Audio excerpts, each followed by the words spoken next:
Cheers! Welcome, everybody. I got to give Cody some money. Why do you have to give Cody money? Because I said I was tired. Oh, put it in the jar? Oh, we don't have a jar big enough. All right, so welcome back to another episode of Bourbon and Booze. That's what we are? Yep. We're going to try a blended whiskey today, so if you like blended whiskey, make sure you hit the like and subscribe and share the video. So this is something that I believe you picked up and brought up, and it's been sitting on the shelf. It's just now come up in our rotation. Because we literally have 50 or 60 bottles sitting down here off to the side, and a few scattered around there that we haven't reviewed yet. And so a lot of the time we just set it aside so we don't actually drink it all. That doesn't always happen. Sometimes we get through stuff. And sometimes it gets put on the shelf and forgot about, apparently. Yeah, sometimes. Every once in a while I'll find a bottle that's been on the shelf for a long time. I'm like, we forgot that one. And I'll usually push it forward. But this is something you brought up, and it's been on your shelf because you have a little shelf over there. A little shelf, just like a little guy. It's about Hobbit high. Really tiny shelf. Yeah. Blended Scotch from the McDuff Industries. McDuff. They make beer too for the Simpsons. Duff beer. Duff beer. Is McDuff? Yeah, I guess McDuff is Scottish. Sounds more Irish to me, but that would be the O'Malley Duff or something. 80 proof. Obviously no age statement since it's blended. McDuff is, I believe, a blend of Highlands. A blend of Highlands. It doesn't say where McDuff is, and I didn't see it online. But it comes in at $10.99. $10.99. So definitely for the common man, if you can find it. I've never really looked for it. I don't know where you got it from. I don't know where I got it from. I would assume the local place. Not the local place, because they don't carry hardly any Scotch. Might have been at the Total Wine. Yeah. So we haven't tried this yet. We poured a little for the studio audience. And I'm excited because it's nice to find inexpensive blended Scotch that we like. That we haven't tried before. Yeah.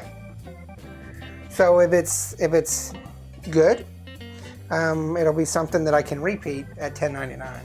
Oh yeah. Because I'm always looking for an everyday drink. You know, it used to be Shield Eggs or Monkey Shoulder or something. You come home from work and you just want to relax and have a Scotch. So let's go ahead and do the review on this. Excuse me.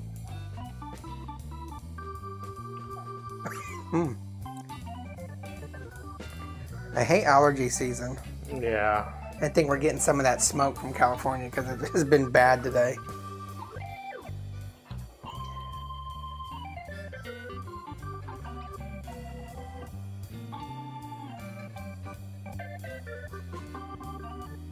It's been a while since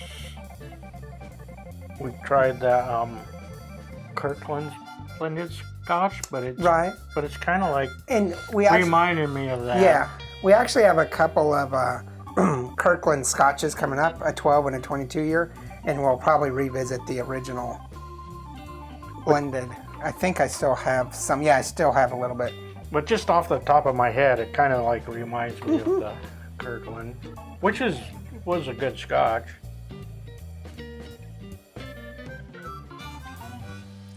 Interesting.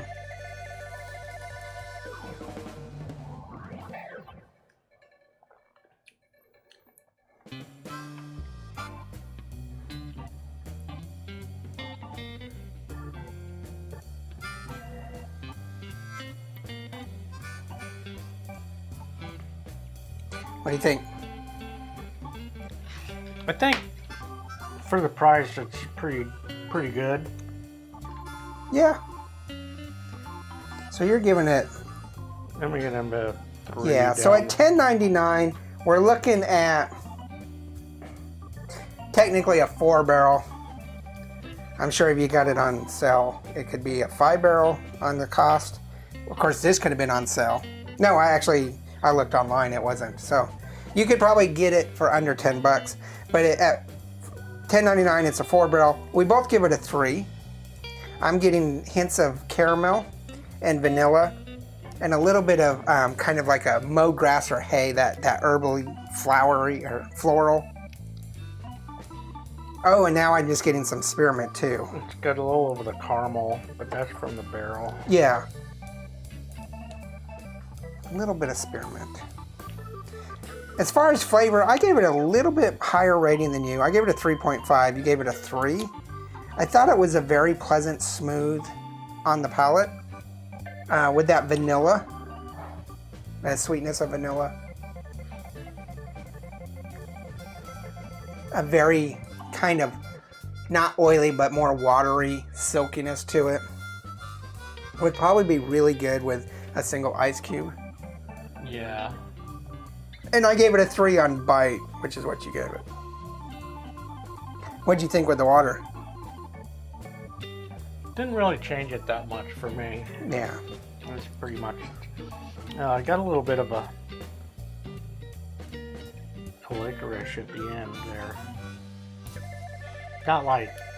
So an anise licorice? Yeah, but not like the Opa, you know. Right. It's just a slight tinge of it. Yeah, I guess so. I'm getting a little more spearmint to it. It tastes, or it smells, the aroma is very typical, generic blended Scotch. Taste is a little bit different. I think on the palate it's just, I mean the flavor is okay. There's just nothing popping there.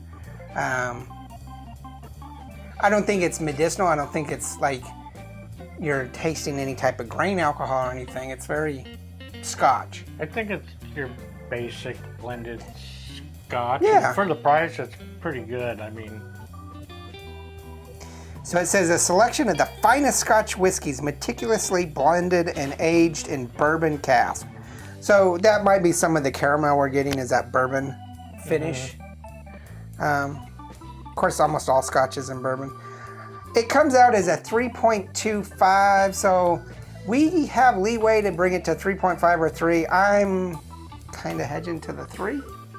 I don't think it's spectacular, but it's not bad. I would say for the price, it could be a 3.5 just because of the price, but... True. I think I would just go with a... Well, let me just say that you are a straight 3. Yeah. I happen to be a 3.5 because I had a higher rating for flavor. I say we leave it at a 3, but definitely if you're wanting to try an inexpensive everyday drink, this might be for you. Or if you're on a budget. Yeah. Oh, yeah, definitely. Do you think this is a good introduction to Scotch? I think if somebody who hasn't tried it, it would be okay to give them this for... I don't normally do this, but I'm going to ask at least a visual from our studio audience who doesn't like Scotch that much. What do you think? It's still a no. Okay. So probably not a good introduction, because there are some that, you know, passes for... She wants the Laforia. Laforia? You make names up all the time. The Laforia from Islay. All right, so tell us what you think about KingsPark if you've ever seen it, and I didn't really see if they had any other variations from it, and it'd be interesting to see what McDuff does outside of the KingsPark. We'll look at that. Make sure you hit the like and subscribe. Check out Instagram, Facebook, Twitter, merchandise, and yeah, tell us what your favorite low-budget Scotch is.